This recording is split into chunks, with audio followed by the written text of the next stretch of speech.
Hey everyone, welcome to the channel where we love to talk about movies. We're here doing the Movies Monthly for the month of February. I'm a little late to this, about a week later than I would have liked, but figured it was still worth doing. So in a Movies Monthly, I look back on the previous month and rank all the new movies I saw in theaters, just talk about what I've been watching at home, and share with you any soundtrack recommendations I have that I've listened to for the first time this last month. Also go over any new Steelbooks that I got. You can see those up on the wall behind me. And then finally, we look ahead to the upcoming month and talk about what I'm most excited to see that's coming out. So with that, let's dive on into this Movies Monthly. So up first, we've got the tier ranking of all the movies that I saw in theaters for the month. And it was actually kind of a slow month for February. Not a ton of stuff came out. And of the stuff that came out, there is a few here and there that I wasn't the most interested in. So definitely, I think some months I've gotten up to like 15 movies in. This month was just 6, but we'll still talk to them, still throw them in the tiers. And yeah, feel free to check out any of my reviews for each of these for more detailed thoughts on them. They're all on the channel. So first up, we have Living. This one I was looking forward to because the Bill Nighy has an acting nomination for this, or he's had some for Best Actor. But this movie at the end of the day was just fine. It's not one that I'd really recommend. I was kind of bored throughout it. And yeah, I don't know. It wasn't all that interesting for me. So it's not one that I'd say I'd recommend.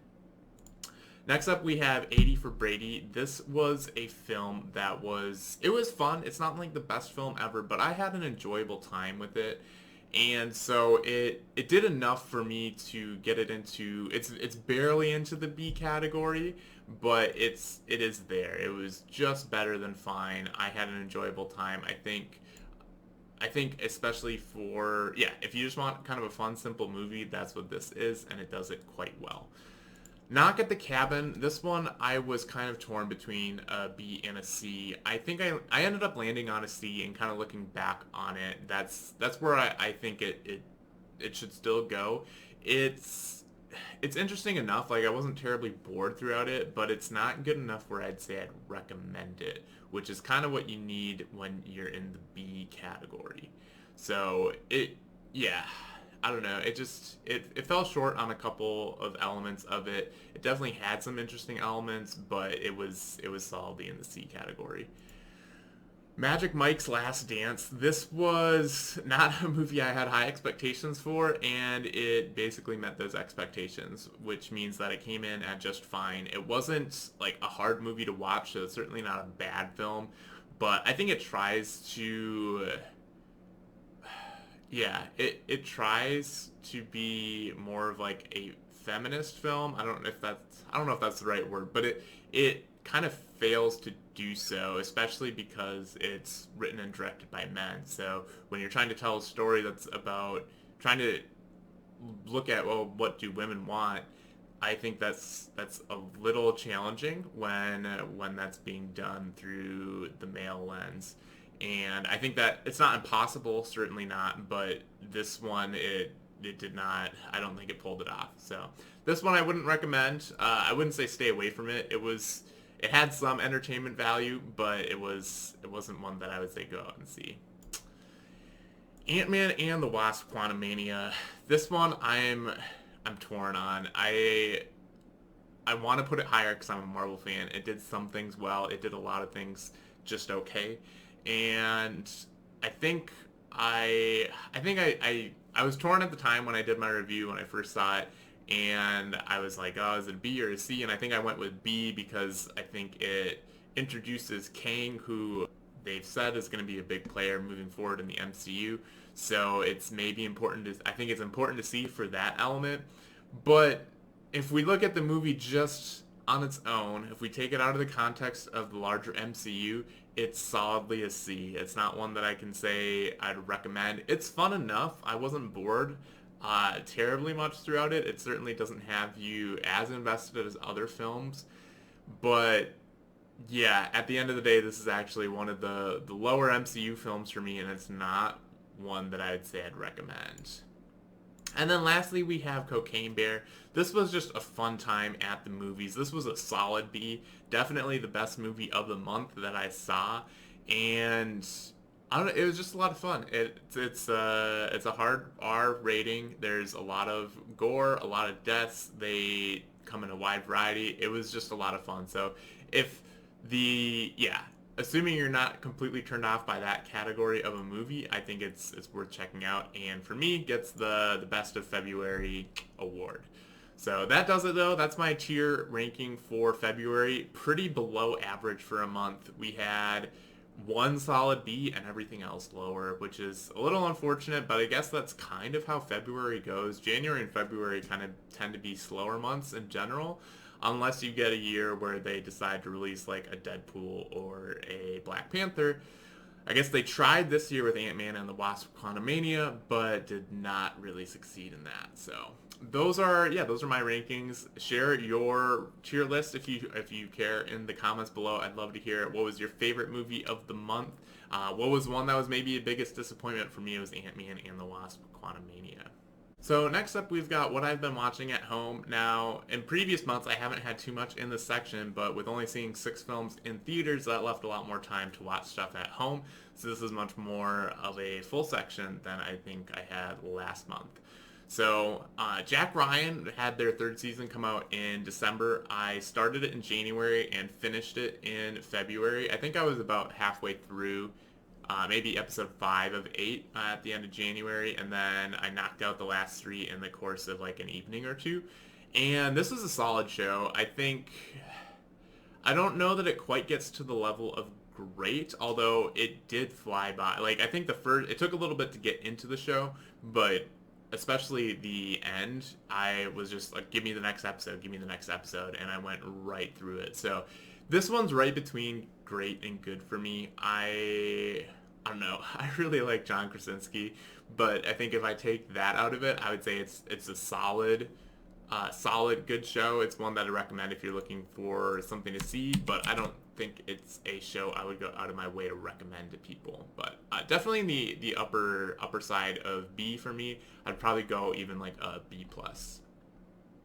Creed 2, I have mixed feelings about this. I think I ended up watching this in 2 sittings, which maybe didn't help, but I thought it was just fine. It didn't really jump out to me as being all that special, but maybe on reflection, I think I've felt that maybe it was a little bit better and a little bit more interesting than I initially thought. I didn't necessarily care for the whole Drago thing. I'm like, this is just rehashing a villain. Granted, it's the son, but I don't know. I think Drago as the other half of the story was not the most compelling.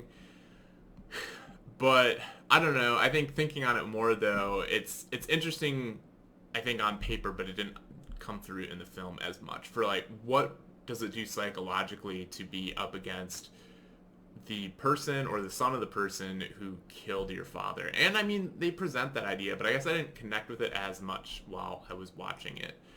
But yeah, I don't know. I wish I liked that one more. I do like the Creed franchise as a whole, but yeah, that one just came across as fine for me. The Great British Baking Show, I just finished another season of this. I want to say it was maybe season 7. And this is a good show, a solid show. I like it. I like getting a new batch of bakers and then getting to kind of know them over the course of the season. It's fun to kind of connect with them. And so far all this stuff is stuff that I've watched. This whole top row actually of movies and shows is stuff that I watched for the first time this last month. So Moulin Rouge, I had never seen before, watched for the first time. This one as well, I did in 2 sittings. Got about halfway through and then watched the second half a different day. And this was an interesting film. I can see why it's a classic and that it got nominated for as many awards as it did.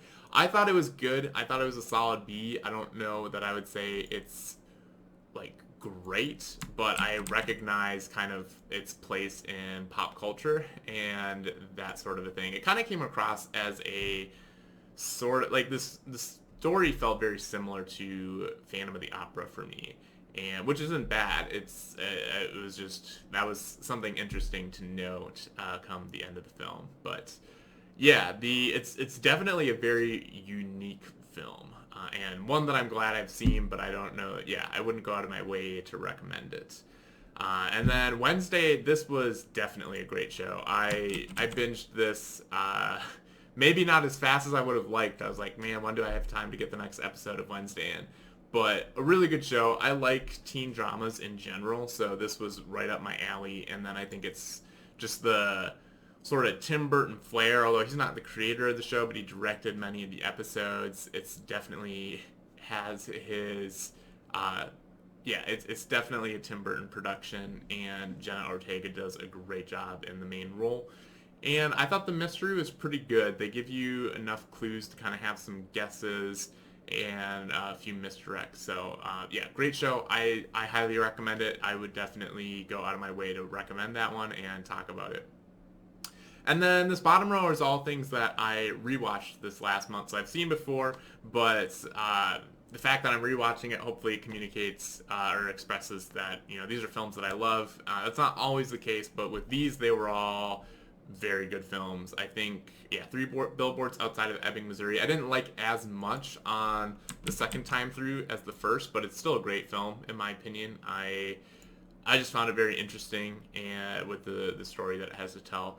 Spider-Man Into the Spider-Verse, this was one of my favorite movies that came out that year. I think I would have said prior that it's a masterpiece, but I realized this time around the second half of the film is not as good as the first half. I think the first half of this film is a masterpiece, and then the second half gets a little too much into the action, which I still like, but it's not as good as the first half, which is a lot more character focused.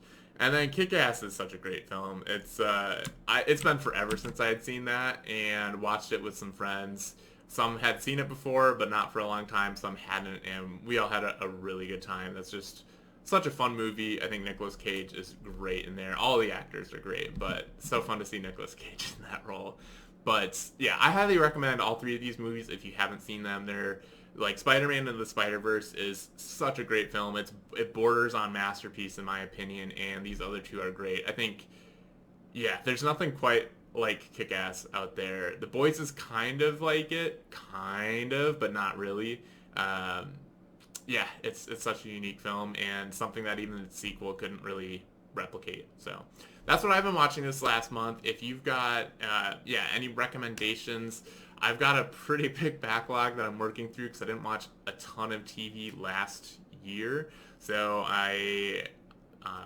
as of filming this, I just wrapped on The White Lotus, but technically that'll go on next month's kind of what I've been watching at home because we're in March at this point.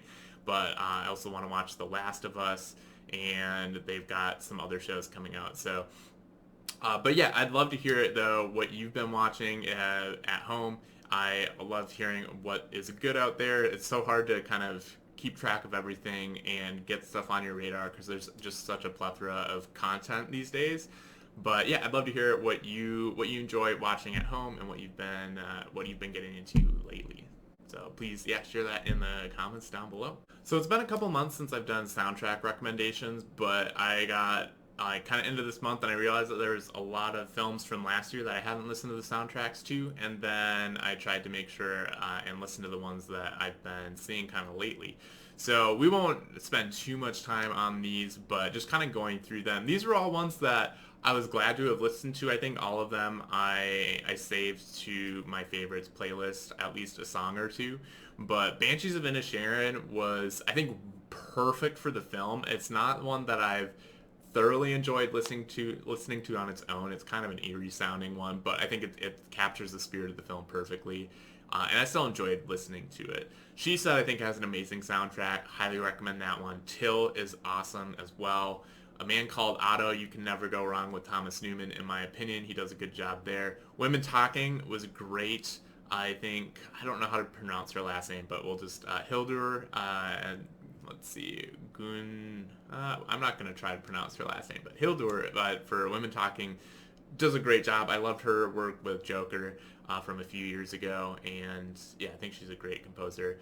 The Woman King, I think, was pretty good. I don't remember that one as well. I think that had some good songs, but not not it didn't stand out compared to some of the others in the top row. Lightyear as well was good, but not a standout. Living, I think, was just okay. Wednesday is very good. It's very Danny Elfman, and yeah, I think the music for that show is really good. Cocaine Bear, I forgot to mention this in my review, but I thought the music for this movie was perfect. It gave it very much an 80s vibe with kind of a more electronic sound. And yeah, that one's a fun soundtrack as well. And then Ant-Man and the Wasp: Quantumania, I think, is pretty good. I think it's got like a couple good songs. It's kind of like the film overall. It's got a couple good things, but it's also not all that memorable. But fun enough. It wasn't bad. I think all of these are, if you're into soundtracks, I'd recommend them. If you're not huge into soundtracks and you're just looking for top recommendations, She Said, Till, and Women Talking, I think, would be the top three for me. But yeah, if you've been listening to any new soundtracks, I'm always open to suggestions or just to hear what sort of soundtracks do people like. And yeah, I think it's great because there's not a ton of people out there that I think like soundtracks, but I do. And so yeah, I like talking about them and hearing what other people like in the genre. So next up, we're going to go over the Steelbooks that I got this last month, although since it's been so I did an abbreviated movies monthly to cover November and December of last year, and then I think the one Steelbook that I got in January was like right at the beginning of the month, so I didn't do it for last month's movies monthly either. So I figured we'd take the time now to show off all the Steelbooks that I've gotten between November, December, January, and February. So this is kind of a longer list, which is kind of nice. Sometimes it's just like one or two and it doesn't feel like that much of a section of these movies monthly. But yeah, so let's dive on in and kind of get through the backlog that we've had on these Steelbooks. So up first we have Spiral. This was on sale, I believe, for Black Friday back in November. Jeez. So it's been a while since I've done this, clearly. I really like the artwork on this one. It's, I think, just really clean and artistic. And I haven't seen the film yet, but I like the artwork so much that I decided to get it. And then we'll have to check it out sometime. And then the next one we have is Three from Hell. Here's another one that was just on sale, and I liked the artwork. I haven't seen the film, but that's what it looks like. I just thought it looked nice. That's another film I'll just have to check out sometime when I get the chance. And then this is another one that was on sale for Black Friday, Monsters University. Not my favorite film, not my favorite artwork, but nice enough, especially for the sale price to pick up. All right, and then we have the last one from November as well, is Terminator 2. And yeah, this one, I haven't actually seen Terminator 2. I should get around to seeing it. But again, I just like the artwork and figured it was worth picking up while on sale. At this point, you'll notice that all of them are down from the wall behind me here and here. And so you get to kind of see how my setup is. So those are actually magnets that are on the wall, and they're actually half of a little like student driver bumper sticker, and then I just use some Gorilla Putty to adhere them to the wall, and then that allows the Steelbooks to kind of come down and swap them around as I want. But filming this kind of all in a row, figured I'd just bring them all down and then kind of look at them quickly here. So next up we have House of the Dragon. This was released in December. I picked it up on release. I do actually really like the design of this. It's fits with the rest of the Game of Thrones kind of art style for their Steelbooks, where it's just kind of an object, and I like that one quite a bit. Great show as well. Then we have Pirates of the Caribbean, Dead Men Tell No Tales. This one was on sale, I believe, at Best Buy, I want to say. And it's the only Pirate Steelbook that I have, but figured it was worth picking up. And then we have Zombieland. I already have a different version of the Steelbook, but I like this design as well and figured it was worth picking up, especially because it goes with another one that I picked up, which is Zombieland 2. So these two just look similar, so I kind of wanted to get them as a set, even though I like the artwork on my other one a little bit better.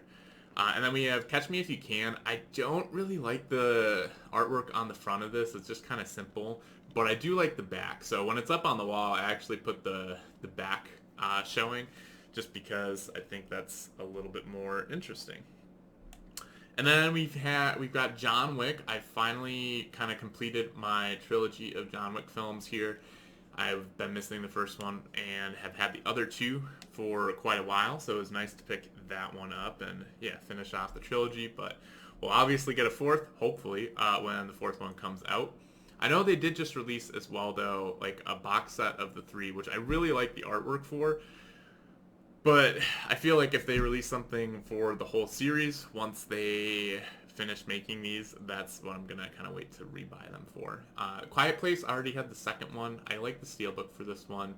Back's kind of simple, but yeah, it's a good design. This one I was kind of on the fence about. I think it's got a unique look as far as a cover for a steelbook, Once Upon a Time in Hollywood. Not my favorite artwork, but again, it was another one that was on sale, and I was like, for an on sale price, I'll pick it up. I think it'll look nice enough, even though it's not my favorite.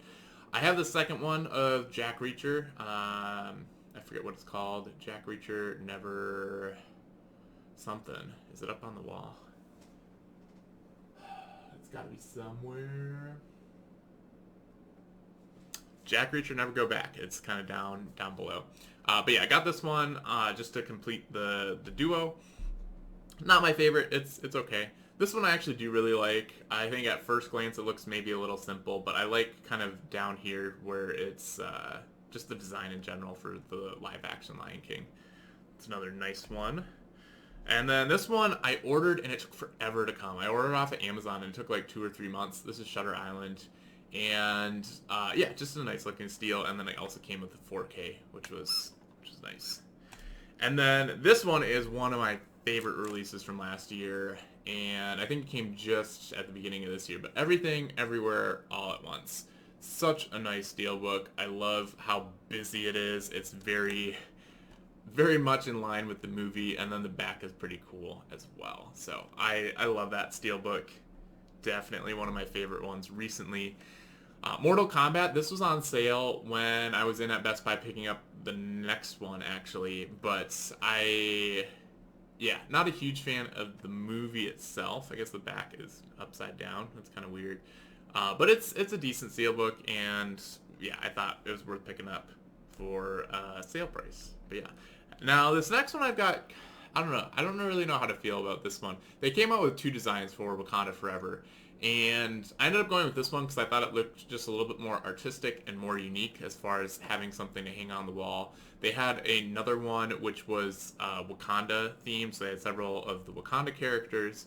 And I don't know, that one just felt a little too scrapbooky, like somebody just cut them out and slapped them on the cover.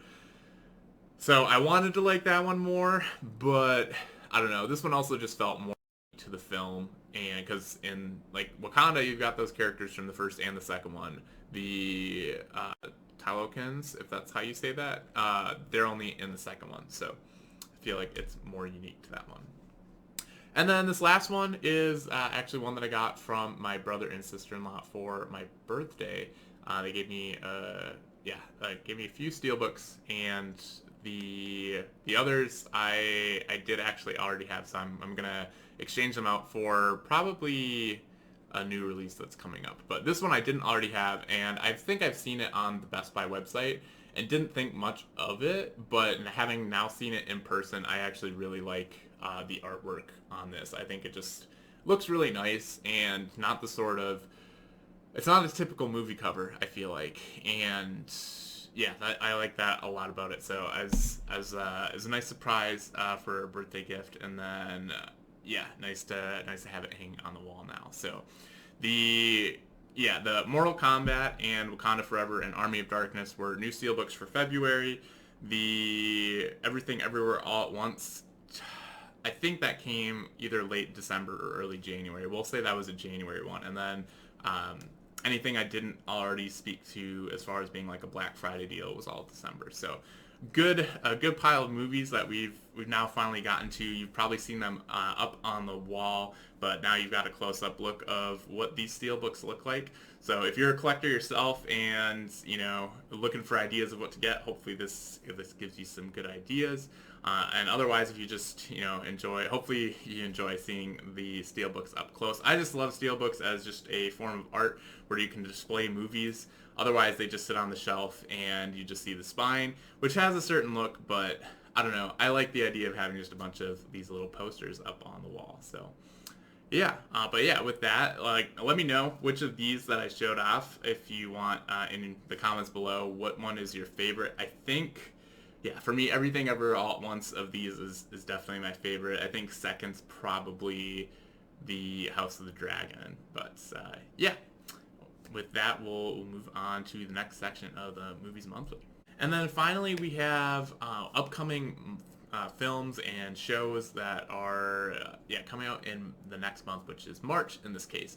And technically, as of filming this, I've seen Creed 3, but if we rewind going from the end of February into March, what was I most looking forward to? Creed 3 was high on the list.